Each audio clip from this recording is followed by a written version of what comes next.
toujours le livre de 3 Jean.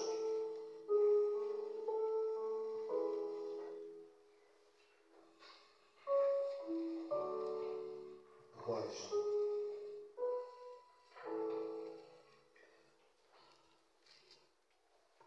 Le verset 1 et 2.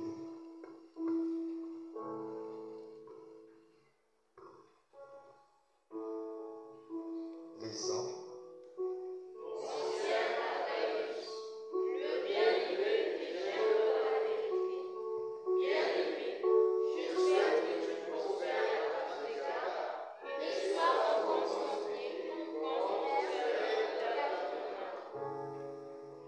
Amen.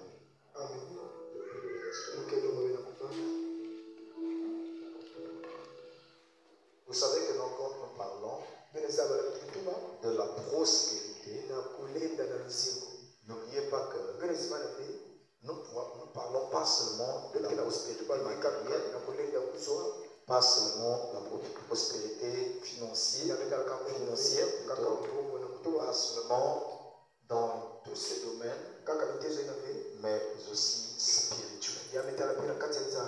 Amen. Donc, nous avons dit depuis longtemps qu'une personne, pour prospérer dans tous les domaines, doit avoir une vision. Il doit avoir une vision. Sans des visions, vous ne pouvez pas accomplir de grandes choses. Il faut être un visionnaire. C'est très important. Ça, nous avons parlé depuis longtemps. Et nous avons compris qu'il y a des gens qui n'ont pas de vision. Il y a des gens qui sont à l'église, peut-être même ici, mais qui vivent sans vision. Dans le domaine spirituel, ils n'ont pas de vision. Dans le domaine physique, ils n'ont pas de vision. Dans le domaine des affaires, ils n'ont pas de vision. Ils avancent simplement comme ça. Et quand une personne a une vision et que la personne a examiné convenablement sa vision, a bien vu la vision, a pris le temps de tourner dans tous les sens, nous savons que non, il y a une autre étape, c'est l'investissement. Et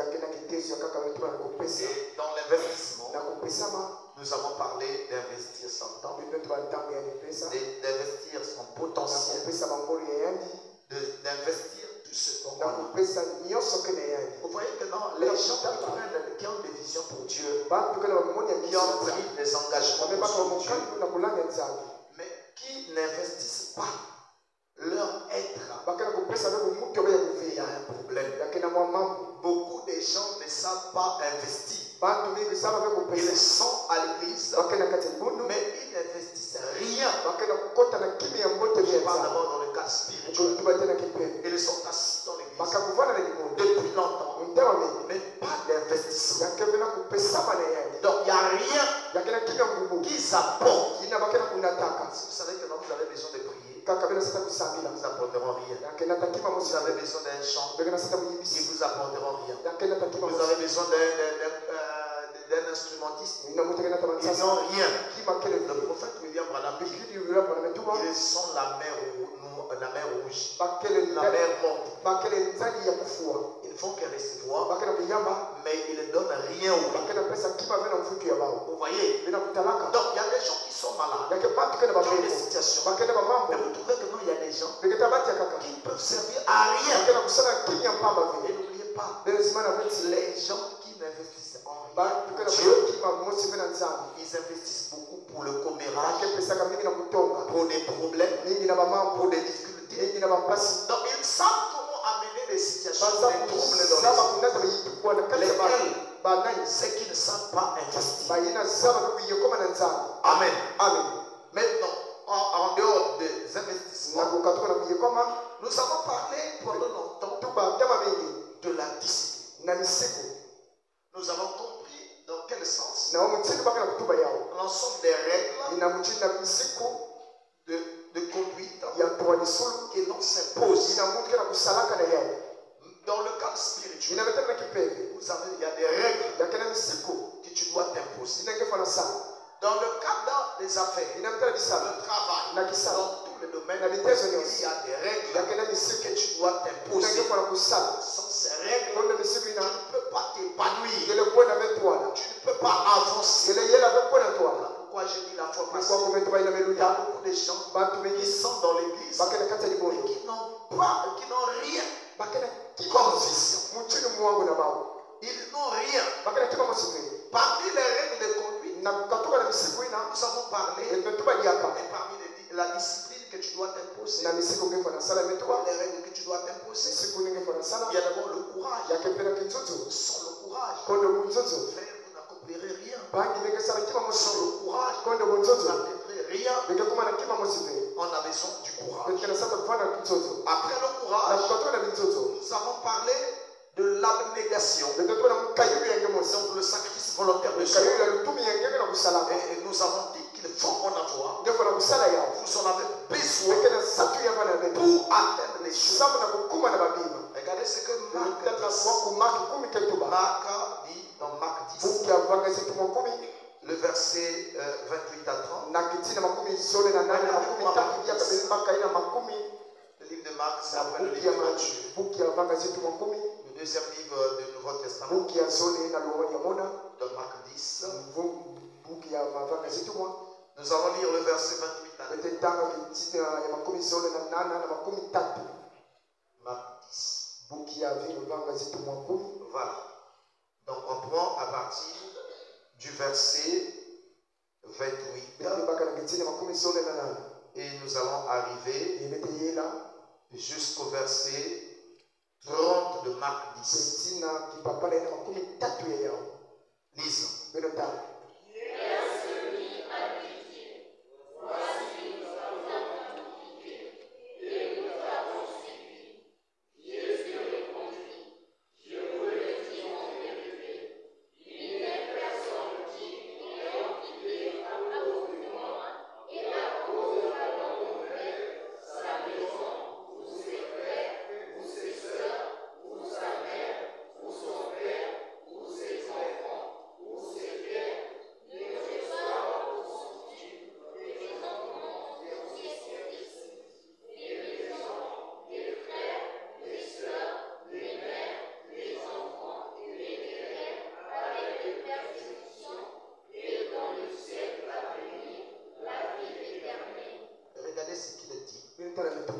Quand une personne se sacrifie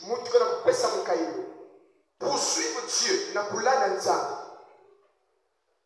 qu'est-ce que la personne, là, ça c'est Pierre qui dit, nous avons tout quitté, nous avons tout abandonné pour te suivre. Je vous signale que non, il y a des gens qui n'ont pas encore quitté. Il y a des gens qui n'ont pas encore quitté le monde. Il y a des gens qui n'ont pas encore quitté les habitudes. Non, il y a des gens qui n'ont pas encore quitté leurs copains. Il y a des gens qui n'ont pas encore quitté leurs copains.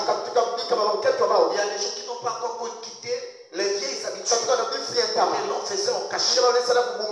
Il est dit dans ces chansons, il parle de ceux qui ont quitté pour Dieu, tout, pour le suivre. Ça, c'est ces gens-là. Donc, quand tu dis que non, quand tu sais que tu n'as rien quitté, tu dois de toi. Donc, tu dois boucher les oreilles et que ça me concerne. Parce que je suis dans l'église et je n'ai rien quitté. Ce n'est même pas que tu as besoin de quitter, mais tu n'as pas besoin de quitter. Il y a des gens qui n'ont pas besoin de quitter. Il y a des gens qui n'ont pas besoin de changer. Il y a des gens qui n'ont pas besoin de s'améliorer. Mais on parle de Pierre qui avait tout abandonné pour suivre Jésus. Il dit, qu'est-ce que nous allons rester après avoir tout quitté? Il dit que non, quand vous aurez quitté tout pour lui, ou encore il dit que non, il n'y a pas une seule personne qui aurait tout quitté me suivre. Mon nom ne puisse recevoir des pères, des mères, des fils au centuple de ce qu'il avait. S'il avait multiplié par 6, il l'honora. Mais n'oubliez pas, il a dit, et les persécutions. Regarde, le christianisme ne dit pas que, étant chrétien, il y aura persécutions. Il y aura des problèmes. Il y aura des difficultés. Il y aura des situations difficiles. Personne qui aurait tout quitté pour suivre Jésus. Il aura beaucoup de choses. Donc voyez que non, la prospérité demande l'abnégation pour que l'on puisse arrêter sur une chose. Amen. Amen. Vous savez que ces choses-là, les gens prennent cela. Mais c'est la vérité. Et en dehors de cela, toujours dans la discipline, en dehors de l'abnégation, nous avons parlé de la maîtrise. Vous savez que quand vous n'avez pas la maîtrise, vous prenez des décisions à la hâte. Quand vous n'êtes pas discipliné, vous agissez bêtement. Beaucoup de gens, quand ils reçoivent un peu d'argent, ils n'ont plus de maîtrise. Ils commencent à dilapider n'importe comment. Quand tu commences une petite activité, il n'y a pas de maîtrise. Donc beaucoup de gens, ça leur manque de maîtrise. Donc voilà pourquoi, si quelqu'un veut prospérer, ça demande de la maîtrise. Même spirituellement, si tu veux prospérer, ça demande de la maîtrise. Parce que même dans l'église, il y aura des problèmes. Il y aura des gens qui vont t'attraper. Il y aura des gens qui vont t'énerver. Si vous n'avez pas la maîtrise, ça vous causera beaucoup de problèmes. Vous allez remarquer que non, vous n'allez pas avancer.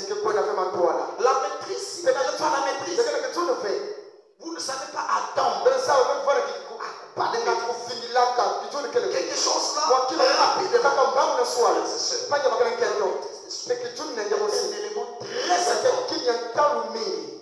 On doit avoir cette discipline.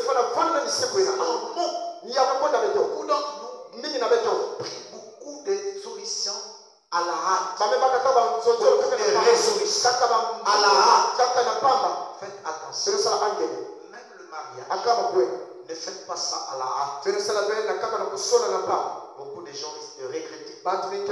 Surveillez votre langue. Surveillez vos pensées. Ne soyez pas pressés. Voyez-vous, c'est très important. Donc, remarquez que la maîtrise de soi, parce que ça vous permettra de savoir vous calmer. J'étais en train de suivre des informations quelque part. On dit ceci. Les riches deviennent plus riches parce qu'ils vivent comme les pauvres. Ils sont riches, mais ils vivent comme s'ils étaient pas riches. Voilà pourquoi ils demeurent riches. Les pauvres ne restent pauvres parce qu'ils veulent vivre comme des riches alors qu'ils sont pauvres. Donc maintenant, ça, c'est ça qui fait de sorte que les gens ne prospèrent. Vous voulez trop faire des choses sans maîtrise. Et en dehors de ça, quelqu'un qui veut accomplir des choses dans tous les domaines, spirituels, matériels, financiers, ça demande le travail. Tu as besoin de prospérer dans ton âme. Nous disons toujours que non, moi je n'avance pas. Comment vous allez avancer? Voilà, du moment où vous dormez, vous ne faites que ronfler. Les gens prient, c'est derrière moins. Vraiment, les gens prient moins. Ils prennent beaucoup de temps pour parler, pour suivre la télé, pour se distraire. Mais il n'y a pas assez de temps pour la prière. Il y a moins de prière ces temps-ci. C'est pitoyable. Ne croyez pas que même aller prendre des gens, tu arrives. Tu sens que tu es dans la prière avant de te lancer dans cette affaire. Donc ça demande un travail. Vous croyez que non, les gens qui sont devenus, qui ont atteint le sommet, ils ont atteint cela simplement comme ça. Mais le chemin du ciel, c'est une grande montagne. À chaque instant, les obstacles, tout cela. Mais c'est dans le travail de l'âme. Le prophète dit que le travail de l'âme, c'est la prière, exaltation, les jeux, le travail de l'âme. Ton âme doit travailler. Si vous ne faites pas cela, frères et sœurs, vous allez remarquer que vous aurez tout. L'apparence. Vous pouvez vous déguiser en chrétien, mais ça ne veut pas dire que vous êtes chrétien. Tu peux te déguiser. Ah non, bon, je vois les frères je vois les sœurs là, s'habiller de cette manière. Moi aussi, je fais manière de se déguiser simplement. Mais ça ne veut pas dire que vous êtes des chrétiens. Un chrétien travaille. Son âme travaille. A besoin de la prière. Vous voyez que non, je vais prendre l'exemple. Prenez simplement. Vous savez, la plupart des grandes femmes, pourquoi elles n'arrivent pas à prier? Parce que quand elles étaient jeunes, elles n'ont pas fait du paquet. Et quand on arrive à un certain âge, ça devient lourd. Mais quand quelqu'un avait déjà bâti de la prière, même quand elle va grandir, même la vieillesse, elle sera toujours une belle prière. Amen. Amen. Moi, je voyais ma vieille mère. Elle était déjà âgée. Et frère, quand elle prenait la prière, c'était comme une nourriture. C'est ça qui me faisait du bien. Je me demande que non. Si j'ai quand même hérité un peu de côté spirituel, c'est grâce certainement à ma mère. Parce que c'était une femme de prière. Une femme de prière. Chaque 4 heures, 5 heures, elle est là dans la prière. Elle prend le temps. Elle ne prie pas comme la Seigneur Jésus, merci toi.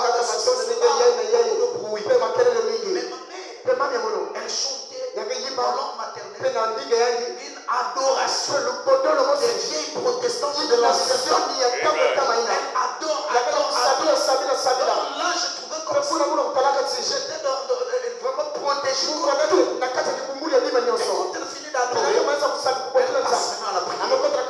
Elle prie. Quelqu'un qui connaît Dieu. C'est comme quelqu'un qui a téléphoné Dieu pour l'appeler. Et aujourd'hui, qu'est-ce qu'on peut encore dire? Les gens ne vont pas écouter. La Bible a déjà dit ça. Dans les derniers temps, les gens ne supporteront la scène de Dieu. Vous savez comment c'est les gens prier beaucoup. Si nous prions, il ne devrait pas avoir même des places. Cette église ne devait même pas suffire. Il devait avoir des gens parce que la vie de prière, ça change tout. Vous voyez que quand quelqu'un est célibataire, fait semblant, mais une fois marié, totalement abattu, il n'y a plus de prière, il n'y a plus de conséquences. C'est malheureux. Beaucoup de gens sont morts, mais ils croient qu'ils sont vivants. Vous êtes à l'église avec la cravate, avec la langue juive, mais tu es mort. Un cadavre spirituel. Où sont les gens qui prient auparavant? Les bêtes de prière. Un jour, je vois un frère, deux hommes sont à genoux, mais sans arrêt, tu sens que non, il y a le dépôt. Mais toutefois, je vois certains frères, ils ont prier. Seigneur, tout ça. Qu'est-ce qui se passe? Il n'y a pas de travail. Donc c'est ce que nous avons dit. Dans la discipline. Discipline de ton corps au travail. Nous avons fait cela. Nous avons parlé de ça. Tu as de discipline à travailler Dieu. Une personne qui veut réussir doit travailler Dieu.